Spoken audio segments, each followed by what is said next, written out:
ಸರಿ ಈಗ ಬಹಳಷ್ಟು ವಿಚಾರಗಳ ಬಗ್ಗೆ ಇವರು ಓಕೆ ಅಂದಿದ್ದಾರೆ, ಡಿಮಾಂಡ್ಸ್ಗಳ ಬಗ್ಗೆ ಓಕೆ ಅಂತ ಅಂದಿದ್ದಾರೆ. ಈಗ ಒಂದಕ್ಕೆ ಬಂದು ಕೂತಿರೋದು ಧರ್ಮೇಂದ್ರ ಪ್ರಧಾನ್ ರಾಜೀನಾಮೆ ವಿಚಾರದಲ್ಲಿ. ಈಗ ನಾವು ರಾಜಿ ಮಾಡ್ಕೊಳ್ಳೋದೇ ಇಲ್ಲ ಅಂತ ಈಗಾಗಲೇ ಅಲ್ಲಿ ಪ್ರತಿಭಟನೆ ಕೂತಿರುವಂತ ಯೂತ್ಸ್ ಹೇಳ್ತಾ ಇದ್ದಾರೆ. ಇನ್ನೊಂದು ಕಡೆ ಸರ್ಕಾರ ಮಾತ್ರ ಆ ವಿಚಾರದಲ್ಲಿ ಮಾತ್ರ ನಾವು ಬಗ್ಗಲ್ಲ ಅಂತ ಹೇಳ್ತಿದ್ದಾರೆ. ಅಂದ್ರೆ ಅವ್ರಿಗೆ ಗೊತ್ತು, ಒಂದು ಸರಿ ರಾಜೀನಾಮೆ ತಗೊಂಡ್ರೆ ನಾವು ತಪ್ಪು ಮಾಡಿದೀವಿ ಅಂತ ಅರ್ಥ ಆಗುತ್ತೆ ಮತ್ತು ಸರಣಿ ರಾಜೀನಾಮೆಗಳು ಕೊಡಬೇಕಾಗುತ್ತೆ ಸರ್. ಅಷ್ಟೇ ಅಲ್ಲ, ರಾಜನಾಥ್ ಸಿಂಗ್ ಒಂದು ಮಾಧ್ಯಮಕ್ಕೆ ಹೇಳ್ತಾರೆ, ये यूपीए का सरकार नहीं है भैया, यहाँ रिसिग्नेशन राजीनामा नहीं चलता है, इस्तीफा नहीं चलता है. ಅಂದರೆ ನಾವು ಏನು ಮಾಡಿದ್ರು ರಾಜೀನಾಮೆ ಕೊಡೋದಿಲ್ಲ. ಯಾಕೆ ಲಾಲ್ ಬಹದ್ದೂರ್ ಶಾಸ್ತ್ರಿ ರಾಜೀನಾಮೆ ಕೊಟ್ಟಾಗ ರೈಲ್ವೆ ಆಕ್ಸಿಡೆಂಟ್ ಆಯಿತು ಅಂತೇಳಿ ಅದು ರೈಲ್ವೆ ಆಕ್ಸಿಡೆಂಟಲ್ಲಿ ಭಾಗಿಯಾಗಿದ್ರು ಅವರು ಮಂತ್ರಿಯಾಗಿ. ಯಾಕೆ ನಿತೀಶ್ ಕುಮಾರ್ ರೈಲ್ವೆ ಮಂತ್ರಿಯಾಗಿ ರಾಜೀನಾಮೆ ಕೊಟ್ಟರು?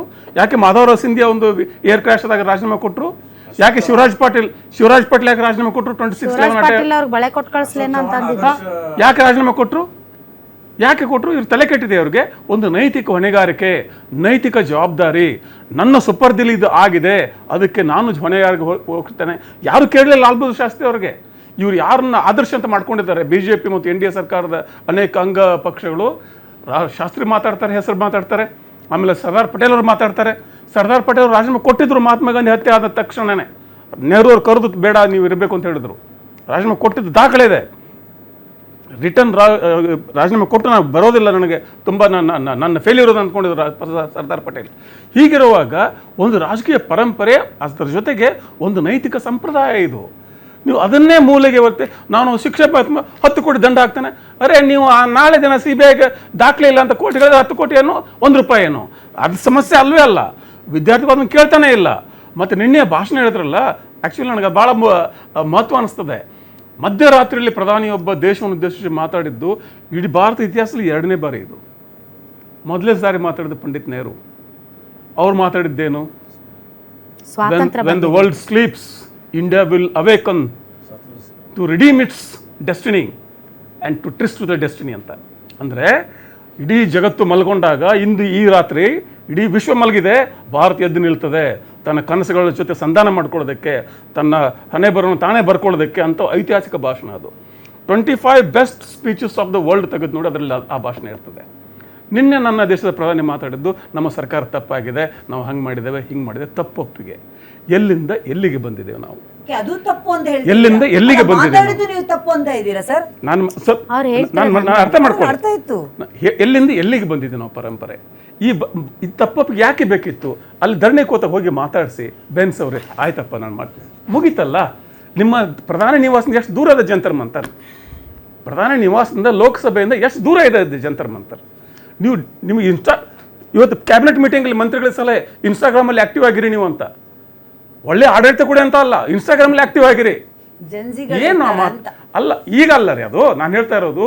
ಅಲ್ಲಿ ಧರಣಿ ಕೂತಿದ್ರು ಹುಡುಗರು, ಪಾಪ ಸೋನಮ್ ವಾಂಗ್ಚುಕ್ ಹೆಚ್ಚು ಕಡಿಮೆ ಒಂದು ತಿಂಗಳಲ್ಲಿ ಉಪವಾಸ ಕೂತಿದ್ದಾರೆ. ಹೋಗಿ ಅಲ್ಲಿ ಮಾತಾಡ್ಸೋಕ್ಕಾಗೋದಿಲ್ಲ. ಆಸ್ಪತ್ರೆಗೆ ಹೋಗಿ ಎಲ್ಲರನ್ನು ಕಾರ್ಡನ್ ಆಫ್ ಮಾಡಿ ಮಾತಾಡ್ತೀರಿ, ಇವ್ರನ್ನ ಕರೆದು ಬೇರೆ ಕಡೆ ಮಾತಾಡ್ತೀರಿ. ಅಲ್ಲಿ ಹೋಗಿ ಮಾತಾಡೋಕೆ ಏನು ಭಯ? ನಿಮ್ಮದೇ ಸರ್ಕಾರ ಅಲ್ರಿ, ನೀವೇ ಪ್ರಧಾನಮಂತ್ರಿಗಳು, ನೀವೇ ಮಂತ್ರಿ, ಹೋಗಿ ಮಾತಾಡೋಕೆ ಏನು ಭಯ ನಿಮಗೆ? ಪೊಲೀಸು, ಆರ್ಮಿ, ಡೆಲ್ಲಿ ಎಲ್ಲ ನಿಮ್ದು, ಹೋಗಿ ಮಾತಾಡಿ.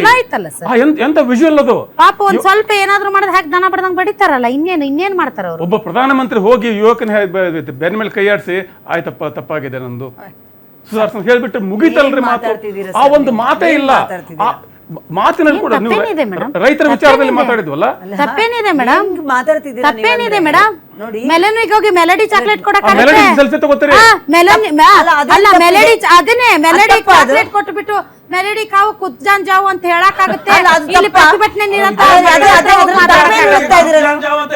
ತಪ್ಪೇನು ಇರ್ತಾ ಇದೀರ ಅದರಲ್ಲಿ? ತಪ್ಪಲ್ಲ, ನಾನು ಹೇಳೋದು ನೀವು ತಪ್ಪು ಹುಡುಕಿರೋದಕ್ಕೆ ನಾನು. ಆಮೇಲೆ ರೈತರ ಬಗ್ಗೆ ಮಾತಾಡಿದ್ವಲ್ಲ, ಕಾಂತಿ ಶೆಟ್ಟಿ ಅವರೇ, ಆಯ್ತು, ಇವತ್ತು ಇದೆಲ್ಲ ಬೇಡ. ಈಗ ವಿದ್ಯಾರ್ಥಿಗಳ ಪ್ರತಿಭಟನೆ ಮುಂದುವರೆದಿದೆ ನೋಡಿ. ನಾಳೆ ಶನಿವಾರ, ನಾಳಿದ್ದು ಭಾನುವಾರ. ಈಗ ಶನಿವಾರ ಮತ್ತು ಭಾನುವಾರದ ಹೊತ್ತು ಮಕ್ಕಳು ಜಾಸ್ತಿ ಸೇರ್ತಾರೆ ಏನ್ರಿ? ನಾನು ಅವ್ರನ್ನ ಮಕ್ಕಳೇ ಅಂತೀನಿ. ಯಾಕಂದ್ರೆ ಅಷ್ಟು ವಯಸ್ಸಿನ ಮಗ ನನಗದ, ಹಂಗಾಗಿ ನನಗೂ ಮಕ್ಕಳ, ನಿಮಗೂ ಮಕ್ಕಳ. ಆಯ್ತಾ? ಮಕ್ಕಳವು ಇನ್ನೂ 18-19 ವರ್ಷದ ಮಕ್ಕಳವು. ಸೊ ಈಗ ಸಂಡೇ ಸ್ಯಾಟರ್ಡೆ ಬಂದರೆ ಇನ್ನೂ ಭಾಳ ಜನ ಸೇರ್ತಾರೆ ರೀ ಮೇಡಮ್. ನೀವು ಎಲ್ಲದರಲ್ಲೂ ಅವ್ರು ಓಕೆ ಅಂದಿದ್ದಾರೆ. ಒಂದೇ ಒಂದು ಧರ್ಮೇಂದ್ರ ಪ್ರಧಾನ್ ಅವ್ರು ರಾಜೀನಾಮೆ ಕೊಡೋ ವಿಚಾರದಲ್ಲಿ ನಾವು ರಾಜಿ ಮಾಡ್ಕೊಳ್ಳಲ್ಲ ಅಂತ ಕುಂತಿದ್ದಾರೆ ಮೇಡಮ್. ಅವ್ರು ಕೊಡೋದ ಹೊರತು ಇವ್ರು ಪ್ರತಿಭಟನೆ ಬಿಡಲ್ಲ. What is the solution? ನೋಡಿ, ಪ್ರಜಾತಾಂತ್ರಿಕವಾಗಿ ವಿರೋಧಿಸುವಂತ ಹಕ್ಕು ಪ್ರತಿಯೊಬ್ಬರಿಗೂ, ಶಾಂತವಾಗಿ ನ್ಯಾಯಯುತವಾಗಿ ವಿರೋಧಿಸುವಂತ ಹಕ್ಕು ಪ್ರತಿಯೊಬ್ಬರಿಗೂ ಇದೆ. ಅದೇನು ಕಾಮನ್ ಆಗಿರುವಂಥದ್ದು. ಬೀದಿಯಲ್ಲಿ ಈಗ ಜಗಳ ಆಡಿದ್ರೆ ಅದ್ರದ್ದು ಮುಗೀತು. ಈಗ ಶಾಂತವಾಗಿದ್ದಾರೆ, ಶಾಂತವಾಗಿನೇ ಇದ್ದಾರೆ, ಮಾತುಕತೆನೂ ನಡೆಸ್ತಾ ಇದ್ದಾರೆ. ಮಾತುಕತೆ 3 ಸುತ್ತಿನ ಮಾತುಕತೆ ಇವತ್ತಾಗಿದೆ, 4ನೇ ಸುತ್ತಿನ ಮಾತುಕತೆ ನಾಳೆ ಇದೆ ಅಂತೆ. ಈಗ ಅವ್ರು ಹೇಳ್ತಿರೋದು ಇಲ್ಲ, ನಾವು ರಾಜಿ ಮಾಡ್ಕೊಳ್ಳೋದು, ಧರ್ಮೇಂದ್ರ ಪ್ರಧಾನ್ ರಾಜೀನಾಮೆ ಕೊಡಬೇಕು ಅಂತ.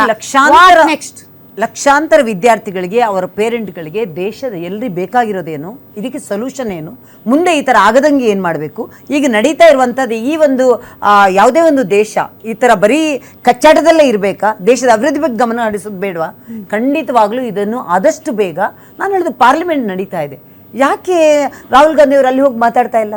ಇದ್ರ ಬಗ್ಗೆ ಯಾಕೆ ಧ್ವನಿ ಎತ್ತಿಸ್ತಾ ಇಲ್ಲ? ಯಾಕೆ ಮಾತಾಡ್ತಾ ಇಲ್ಲ? ಒಂದ್ ನಿಮಿಷ ಇರ್ರಿ, ಒಂದ್ ನಿಮಿಷ ಅಸಂಬದ್ಧ ಪ್ರಶ್ನೆ ಕೇಳಿದ್ರೆ ಅದಕ್ಕೆ ಉತ್ತರ ಕೊಡಲ್ಲ ನೀವು. ಇಷ್ಟು ವರ್ಷದಿಂದ ವಿರೋಧ ಪಕ್ಷ ಅಂತ ಇದ್ದಾರೆ. ಈಗ ನಾಯಕರು ಏನ್ರಿ ಅಲ್ಲಿ ಸೆಕ್ಯೂರಿಟಿ ಲ್ಯಾಬ್ಸ್ ಆಗಿದೆ, ಏನ್ ಕೊಟ್ಟಿದ್ರಿ ಮೊನ್ನೆ ಅವರಿಗೆ? ಯಾವ ರೀತಿ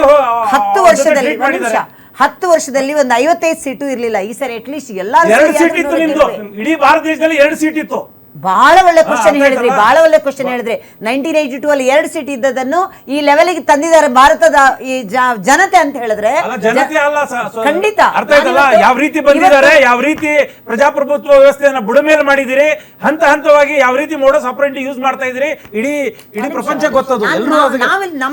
ನಾನು ಇಲ್ಲಿ ಇಷ್ಟು